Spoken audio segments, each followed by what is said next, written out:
All right, let's get a check on the week's health headlines. Dr. Gorfinkel is here on a Friday. And Dr. Gorfinkel, we're going to start with measles once again because cases are surging right across the country, in the West, in the East. As a matter of fact, Ontario, we're approaching 500 cases. No.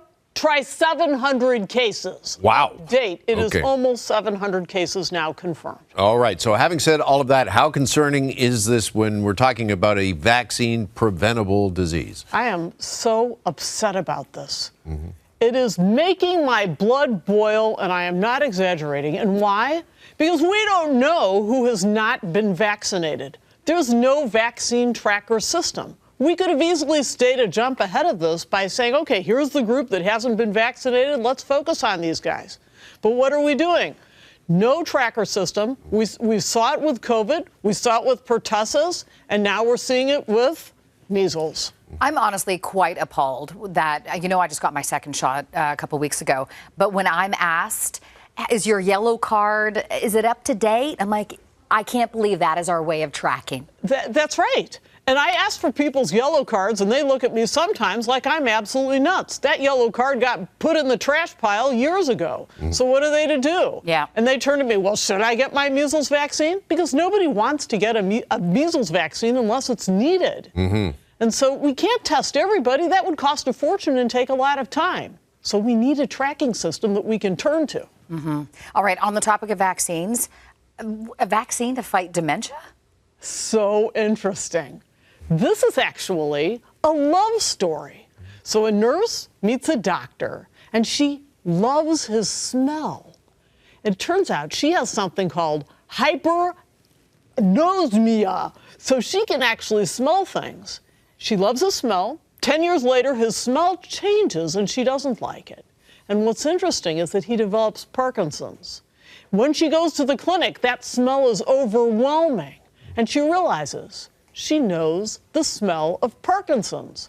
Long story short, she develops a test that checks the sebum, which is like the oil that comes from the skin, between your back, between your shoulder blades.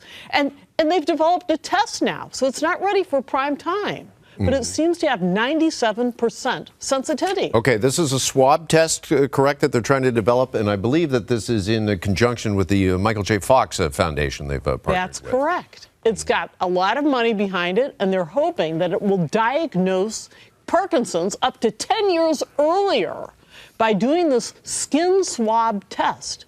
Fascinating. Fascinating.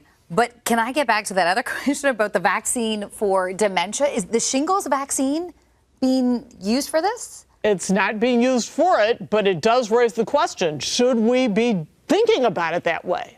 Because highly inflammatory diseases like shingles are in fact vaccine preventable. It might be the lowest lying fruit we have in terms of prevention. So shingles vaccine reduces the likelihood of dementia by 20%.